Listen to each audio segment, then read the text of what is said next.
Welcome back to another episode of the Mac Rumor Show. Hartley, good afternoon, man. How's life going right now? It's good. I see you're at home. I am in a echo chamber, so my apologies to anyone out there who listens to this and is upset about it. You're in the echo chamber that is the Apple community. Yes, very good. I am. And so, yeah, if the audio sounds a little bit off, we'll do our best to try to fix it. But we wanted to bring you an episode even while I was traveling this week. But, last week we talked a lot about the iPhone 17 and the 17 Air. And then we said we would talk about the 17 Pro and Pro Max. So this is that time. But we wanted to touch on mostly the stuff that we haven't really talked a lot about, a lot of the rumors that we didn't get a chance to spend a decent amount of time on. But I did want to mention that I thought was Mark Gurman. It is not Mark Gurman. It is the German, I don't even know. It's a group of German carriers.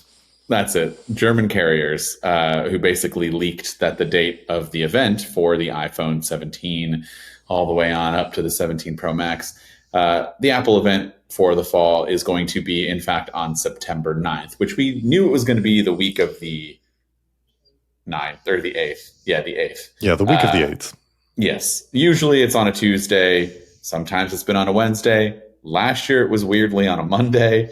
But I think Apple's returning back to its roots of the more often than not, it's on a Tuesday of the second week in September. So that is the news of that. If you guys were wondering, hey, when is the iPhone going to get announced? We know it's that week. It's most likely going to be that Tuesday. So that's pretty cool. All right, so let's start with some of these new rumors here. We talked about this before. It's first on our list. We did talk about it a little bit. I don't know. I still feel a little weird about the aluminum frame. A lot of people, I just recently made a video if you want to go check out more about some of these rumors, but a lot of people were complaining about going back to aluminum after having a few years of titanium. Are you kind of seeing the bigger picture and understanding why Apple's doing this, or what? Personally, I'm completely okay with it, but Apple has backed itself into a corner by just one generation ago, or I suppose two generations ago by the time they announced this, making such a fanfare about switching to titanium. But of course, that was as compared to stainless steel, right, which we'd had since the iPhone 10 through to the iPhone 14 Pro. And that was a really heavy material, and titanium's a lot lighter and very durable. So it was a good marketing tactic. The issue that Apple now has is, how does it explain going back to aluminium? And I think there is an argument that it can use. But the people that are already angry about this are not going to be convinced by that argument. And that argument includes the fact that it's a lot lighter and it's a lot better at heat dissipation. And you can anodize it much more effectively, get more interesting colors. And Apple could stay, we wouldn't be able to get this wonderful orange finish on a titanium phone, but we can on an aluminium phone. You remember the heating and thermal issues with the iPhone 15 Pro. That wouldn't happen on an aluminium phone. And then there's not to mention the fact that aluminium is just lighter than titanium. So you're saying my dream color of an orange iPhone would only be possible if we went back to aluminum? Probably. Sign me up. I'm ready. I'm on board. See, that's all the convincing it takes. And when we talked about this before, like I don't even care that they're using aluminum. I feel like that's probably the better option. I would like it to be lighter. I didn't have any problems when it was aluminum beforehand. It's just, like you said, really hard to go back on after you made such a big deal on the titanium. You even made the colors named after the titanium, like natural titanium, desert titanium, or whatever. So yeah, you kind of put yourself in a hole, and I feel like they had the foresight, right? Or maybe this was just something that came in later than they expected. But I feel like when you're getting ready to announce the 15 with the titanium, you would have known that in a couple of years you might be shifting again. So why would you put all that in the marketing? Maybe those two companies need to communicate a little bit more. Those two sections. It all depends on how it's positioned. And we are expecting titanium to stick around on the iPhone 17 Air, like we discussed last week. And that enables Apple to say, well, we still believe that titanium is a great material, and that's why we're offering it on the iPhone 17 Air. But we now have this new unibody pro design that we're able to anodize with these new colors, and it's much better for the thermal requirements of the A19 Pro chip. It's a very powerful Pro phone, and we need to step up the thermals, so we've had to move to a different material. I imagine that is a sort of argument that will be made, which is reasonable enough, in my opinion. That's fine, but you got to position it just like that, not completely ignore that the last 2 years were titanium and just be like, we found this new aluminum design was so much better than what we've had before, when you said the exact same thing from the time that you switched already. So I do agree that we should never go back to stainless steel, though. I'm really glad we're not doing that. Just not my favorite frame. I agree. I'm over stainless steel. Yeah. And so the aluminum is not just the frame too. So we're going to be having kind of a hybrid glass back with the aluminum as well. Yes. So I think this is one of the most interesting aspects actually of the iPhone 17 lineup, because if you think about it, the iPhone 4 and 4S introduced this glass sandwich, which we then moved away from with the iPhone 5 and was reintroduced with the iPhone 8 and the iPhone 10. Now, ever since then, in 2017, or actually, was it 26? No, it was 2017 with the iPhone 10.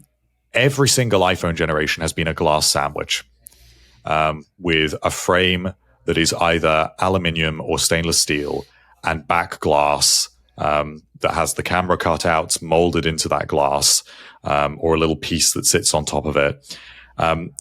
And that was done initially. The reason why Apple moved back to that with the iPhone 8 and the iPhone 10 was to facilitate wireless charging. That was the reason, because you can't wirelessly charge through an aluminium casing. But Apple liked aluminium before that. That's why that persisted from the iPhone 5 through to the iPhone 7, which was a beautiful phone.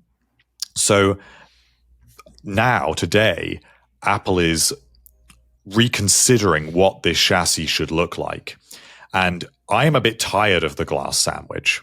And I think that this new design is a way to bring together these different aspects. So we still have a glass segment, which will take up maybe the bottom 2/3 of the device in this little square cutout that the glass has been laid into, and that will still enable the device to support wireless charging. But the whole camera array, which will then wrap around to the sides of the device, will be aluminium. And actually, Apple's already done this. You and I both have devices that already have an aluminium camera bump, and that's the iPad Pro. Yeah. So Apple's already doing this and has worked out that it likes this kind of design. Yeah. And I mean, it makes sense for like all the reasons that you laid out. But the one thing that this kind of does now is all the internal and external hardware arrangements now kind of have to shift everything down a bit. So now the logo is going to look a little strange compared to, I mean, you're going to pick it up and no one's going to really say anything. Some people out there, the astute ones, are going to be like, oh, this looks a little lower than usual. But like, unless you put it next to another one, you might not notice. But so the logo will be placed down lower, and the internals for MagSafe will be shifted down, which, you know, is all necessary in order to get wireless charging. The magnets, those are technically still going to be centered with the phone, but not with the glass portion of where the Apple logo is, correct? So it's not going to throw anything off. It's still going to be the same way, like I would put it on a dock, and it's not going to be docked further down where it's like maybe hitting AirPods that would rest there, or if you turn it sideways, and like my dock has an Apple Watch section here, it's not going to be further jolted this way to where it would be an issue, correct?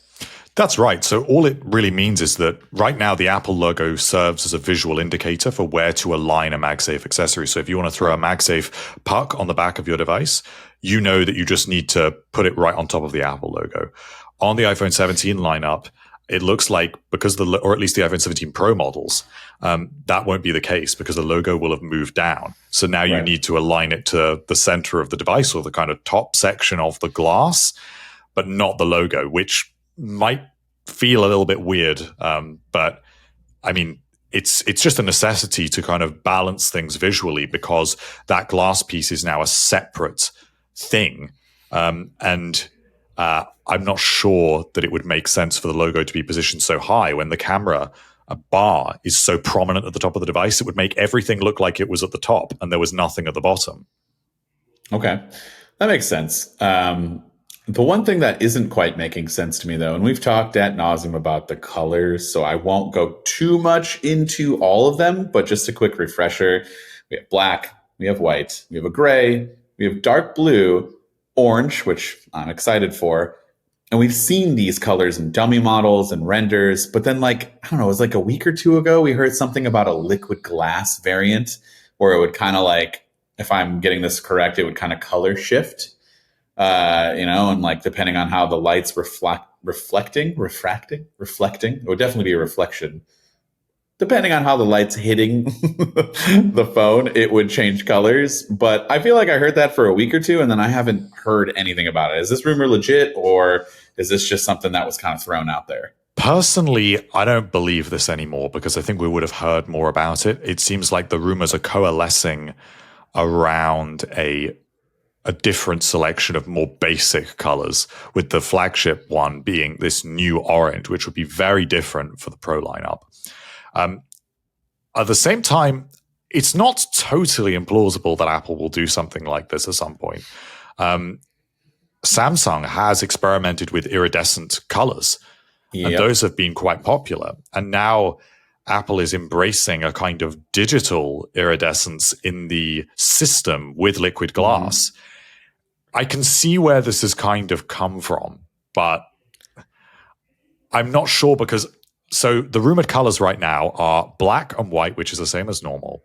Right. Gray, which would presumably be a continuation of natural titanium, or it would be some kind of variant of gray. Dark blue, which again is a continued color from at least the iPhone 15 Pro in titanium. And then orange. That is enough colors. So I can't see them adding an iridescent on top of that. And I'm not sure I would buy it either if it was too strong. The Samsung ones have been too much for me. If it was subtler, if it was silver, but it kind of had an edge of iridescence to it, I'd quite like that. But sometimes iridescent colors can be overkill. So I was going to say, in the renders and the mock-ups that people have shared on this, it's been very subtle. But then I went back, and when I talked about this in one of my videos, I showcased the one that was on the Samsung one. And that one was a freaking rainbow, basically. Like any light that hit it, the whole device. I liked it. It was cool, but it is a little too much. And I don't know that it's aged very well. No. But back then, I was like, this is unique. This is interesting. And I definitely don't blame Samsung for doing it. Would I want that all day, every day? I think by day 10, I'd be wanting to get a more solid neutral color, which is what's wrong with me. We complain about all these fun things, and then I just got to go back to the roots, black or white. You're going to get your orange iPhone this year. So if you don't like this, then I know to never take anything you say seriously. You should just not do that anyways. But I'm allowed, I am entitled to be able to change my opinion on things if it's not well executed, correct? That's true. And I think there's a lot riding on what kind of orange it is. And that's where I'm going to put myself in kind of a little bit of an out here. So I am entitled to not like the shade or tone of the orange that they use because I am kind of picky. I don't know that I'd want it to be more peach. I would rather it be a little bit darker, a little more burnt. Copper makes sense. And we've heard this copper, but then I look at the dummy models and that doesn't look anything like that. I think it's going to be pretty bright because if they're moving back to aluminium, like I say, it enables them to go back to anodized aluminium. And that's the same process that they use for, say, the entry-level iPad, which comes in really bright colors. The iMac, I mean, Apple is used to getting bright colors on these devices. It's really honed that process now. The orange on the iMac would be fine. The back, not the pastel color on the front. That's basically pink. But the back, I would be totally fine with that. I like the back of the iMac. So we'll just have to see. Back to the iridescent one. Do you think maybe it could be the liquid glass version could be the gray and that it just has a very subtle color changing aspect to it? Maybe. I think if it's going to appear on any of them, it will appear on the white model. because I feel like that's where it would make the most sense, that in most light is white, but if you catch the light on it along an edge or something, it does appear to have a slight iridescence to it. But I don't know how this works on aluminium. It would work on glass, but aluminium is a matte finish, at least in the way that Apple usually does it. So that's why I don't 100% buy this rumor. But it's interesting to discuss, especially as Apple's design language is evolving in terms of its software, that it does kind of make sense that in the hardware, we also move back to an element of playing with light and translucency. And that era of Apple was really fun when you used to get, Macs with a big glass section on it. Yeah, I would be on board with this. I really do kind of want this rumor to be true, but I don't even remember who put this rumor out there. Can you recall? This came from a couple of rumors on Weibo. Which they're hit and miss, but Weibo is a fantastic source for Apple rumors. Was this one from an account that has had some correct ones? In the past? So at least at Mac Rumors, we only ever report on Weibo leakers who do have an established track record, and some of them are shockingly accurate. They don't, and sometimes due to translation or whatever it may be, it's difficult to make a distinction between their personal speculation, because it's their personal blog, and when they're leaking something. And that is often where things can get confused. But superficially, this does seem to be one of the rumors that's out there. But I think the fact that we've not heard more about it since it emerged is an indication that maybe it's not happening. Orange is going to be the big flagship color this year. Which I'm fine with, but I feel like there's a lot riding on this where people are going to get real angry if I make any kind of comment that's not positive about this orange phone, which I'm very worried about, because I think it'll be good. Like it. I think you'll be happy with it. All right. So another thing that I do really want, and this rumor has also been kind of hot or cold, on again, off again, anti-reflective coating. Now, is this like what Samsung did, which I'd be totally fine with, but I'm hoping for more of like a nano texture type deal. But is this more of like the anti-reflective coating that Samsung did on the last few phones? I believe, now I can't remember if they put it on the S25, but it was definitely on the S24 Ultra. And that was pretty good. It was like basically like fingerprint resistant, didn't reflect obviously a lot of light that was coming off. So you could be outside and it wouldn't be super terrible to use. And I really liked it, but nanotexture I feel like is a little bit stronger than that. I could be wrong; they could be exactly the same, but I feel like nanotexture is stronger. I agree, and certainly nanotexture is better at serious direct sunlight and glare. Yeah, but I don't think Apple is looking at nanotexture for the iPhone yet. There are a few reasons for that. Nanotexture is far more vulnerable to damage, and that's okay on a MacBook that you shut. It's okay on a desktop display, and it's okay on an iPad. But on a phone that goes in your pocket with keys, that you would get deep scratches in that very quickly. And nanotexture probably isn't quite there yet. So this will be far more comparable to Samsung's implementation, which I still think is outstanding, actually. I've actually been using a matte screen protector. I don't know if you can see that. I really like this. I know it kind of reduces sharpness just a little bit. But I really like the fact that it's just more matte and not always so bright and in your face. And it does help with the outdoors a little bit. The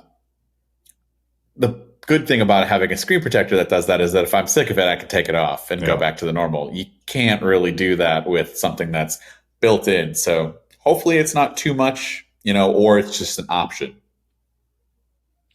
I think that this will be a subtle thing, a little bit like Samsung's implementation. Which I did really like, so I'm hoping that's what it is. And I think it'll be based on very similar technology. I would like to see better scratch resistance. I still think the iPhone has a long way to go with that. I mean, I take pretty good care of my iPhone, but still I will do something like it ends up face down on a table and then I pick it up and there's a huge, deep scratch in it. And I think the keys in my pocket or whatever are not doing this. So what little grain of sand or whatever is on this table that has just taken a huge gouge out of the front of my iPhone? That drives me absolutely insane, because I usually put a screen protector on it, but then The one time I don't, and I'm like, oh, I'll be fine. I'm pretty careful about it. I don't have keys, so I don't even understand where these scratches would come from. But it's like the tiniest little grain of something. And I do put my phone face down quite a bit. So who knows what it's touching.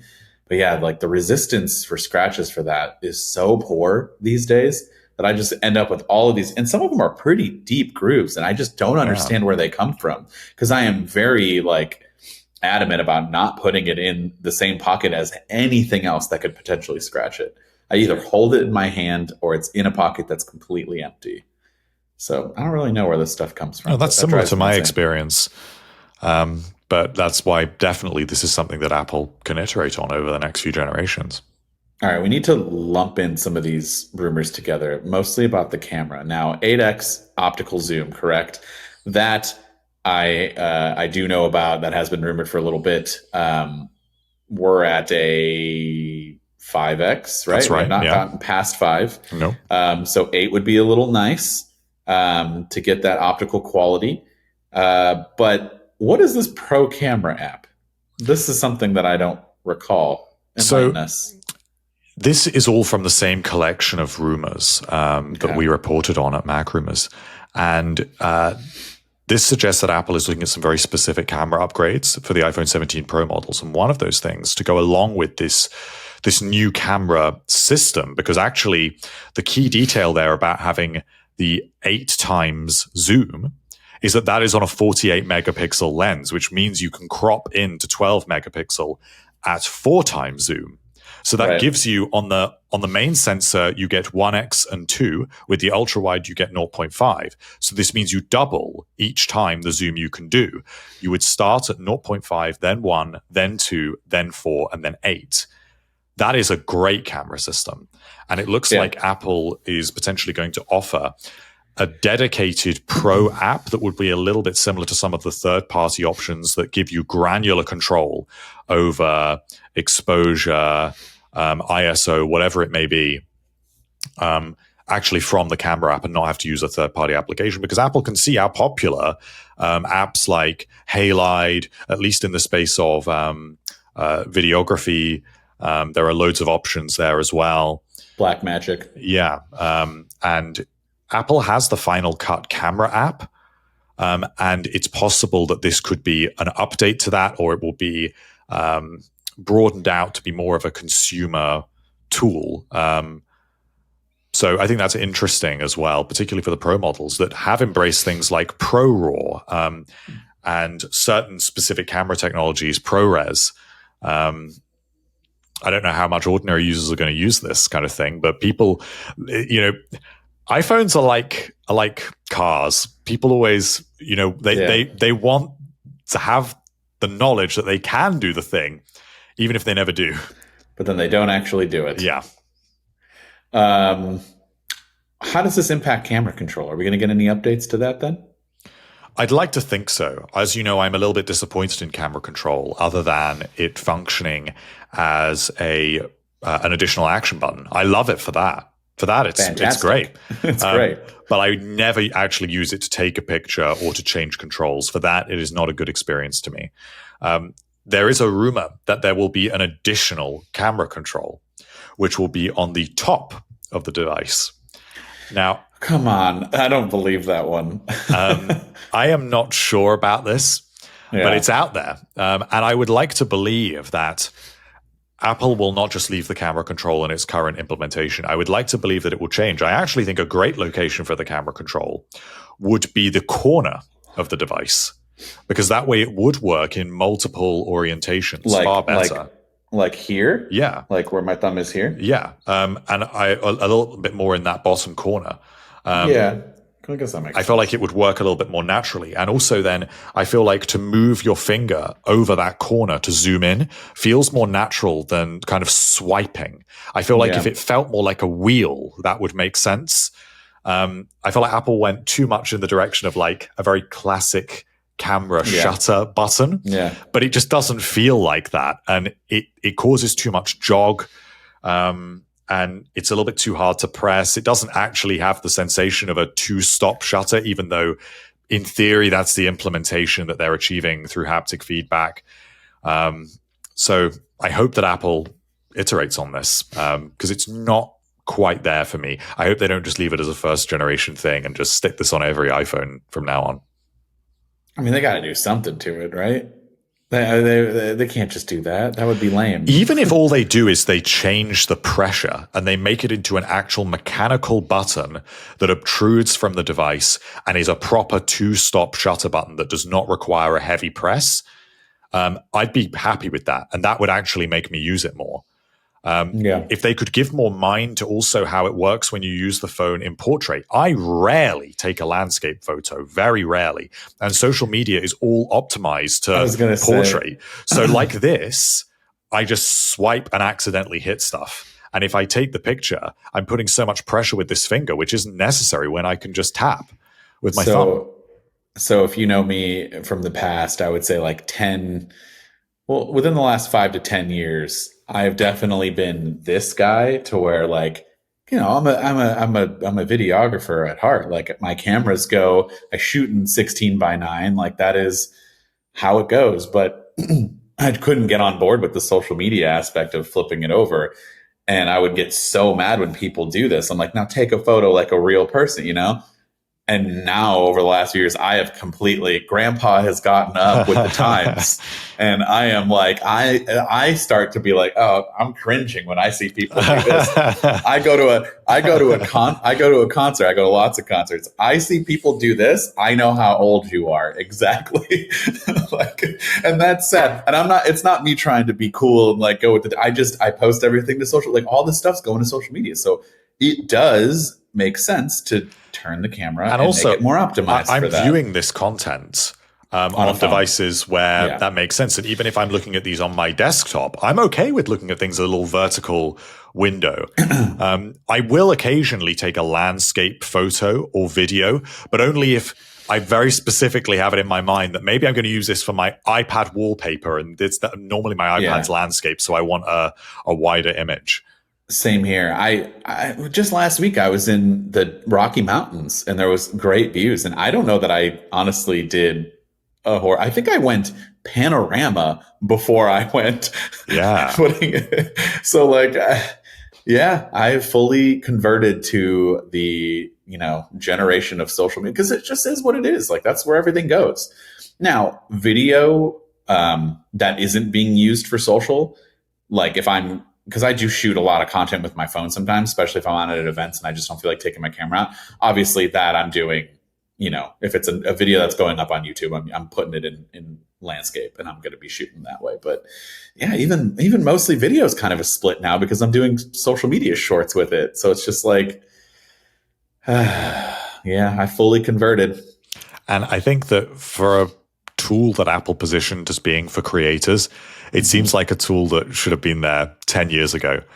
It's a little bit crazy to me that it's not an effective or useful tool in portrait when that is how most iPhone users actually take pictures. But I think they're trying to position it like if your iPhone's a replacement for your DSLR, then you get a traditional shutter button. But how many people are like doing wildlife photography of an iPhone like this, like Austin Mann, and then they don't just want to use the on-screen controls that are faster. And I think that for creators, there are many different kinds of creators. And Apple is leaning very much into the iPhone replacing traditional cinema cameras for film production.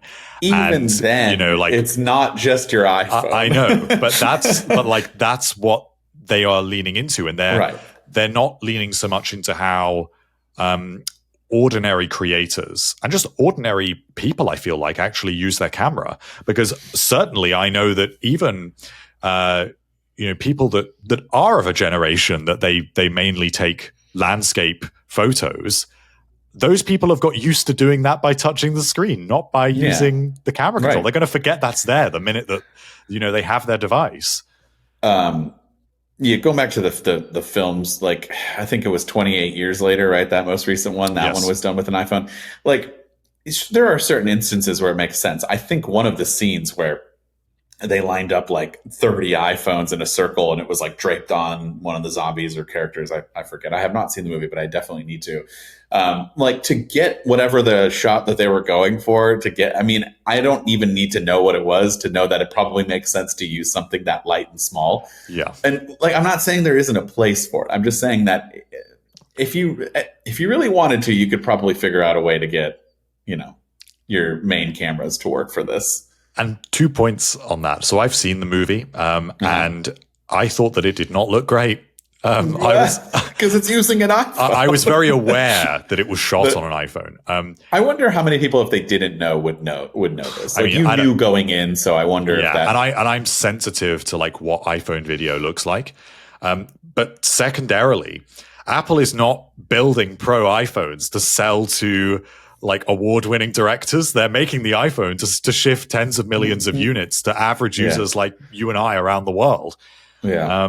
So it's good, and in particular, this new camera system, if it does move up to an 8x zoom earlier in the year, where there were some rumors about it being a 7x zoom, whatever it is, it looks like it's moving up. I think that is a great feature, and especially the ability to crop in, that will give me that slightly closer telephoto that I've wanted for years. So there are still some things for ordinary users, but without a doubt, the biggest upgrade is not going to be a pro cinema camera app or whatever it may be. It's going to be this 48 megapixel telephoto. Listen, I would love for my iPhone to look and do everything that my DSLR can do. I would love that, because then I don't have to carry lenses and everything else, but that's just not going to happen. So it's just not going to happen right now. So I'm just kind of okay with it being the way it is. Let's just lastly, since you have completely disappeared on me, we've been trying to navigate this for a while now, but I'm just going to put up a rendition of you here to take over. I hope it's a flattering rendition. I don't know. It'll probably be in send me your Memoji and we'll put that up there. Okay. But just want to touch on these last few internal specs that are going to be boosted here. So A19 Pro, I mean, there's not really much to talk about aside from it's going to be better performance, probably better with gaming as that usually is, 12 gigs of RAM, those two combined. Apple Intelligence comes to mind. Anything you want to touch on there, or is it just kind of like good spec bumps to keep us in line with where things are at? There's not so much that's so special about the A19 Pro. This is the last generation 3 nanometer chip we're expecting from Apple.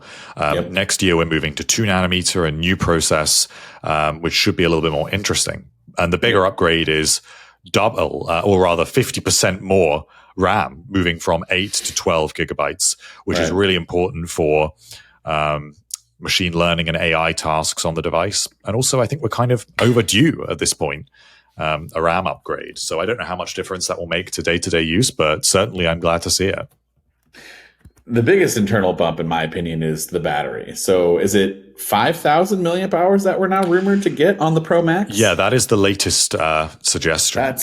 That's not the biggest that I've ever, I gotta think about how I phrase this. That is not the largest battery that I have ever seen or, had in a phone, because certainly some of the Samsung ones and other Android devices have crossed that 5,000 milliamp hour threshold. But for Apple, that's pretty large. And that's going to be moving the iPhone. I don't know what the current Pro Max's battery life is. I think it's 29 hours. Off the top of my head. But that should be moving it to beyond 30 hours, which is really considerable.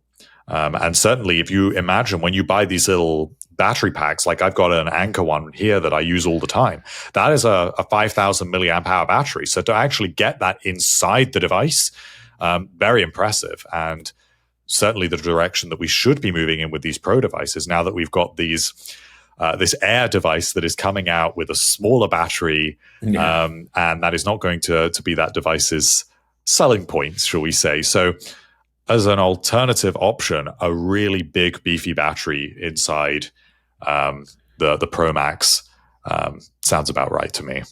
Now, for reference, the current iPhone 16 Pro Max has 4,600 milliamp hours, which you would think 4,600 to 5,000. Oh, that doesn't seem like that's a pretty in milliamp hours and battery. That's a big jump. That's a pretty decent size there. So, Yeah, I'm excited to see what that's going to be. Unfortunately, it does look like this is all going to come with a $50 price hike potentially.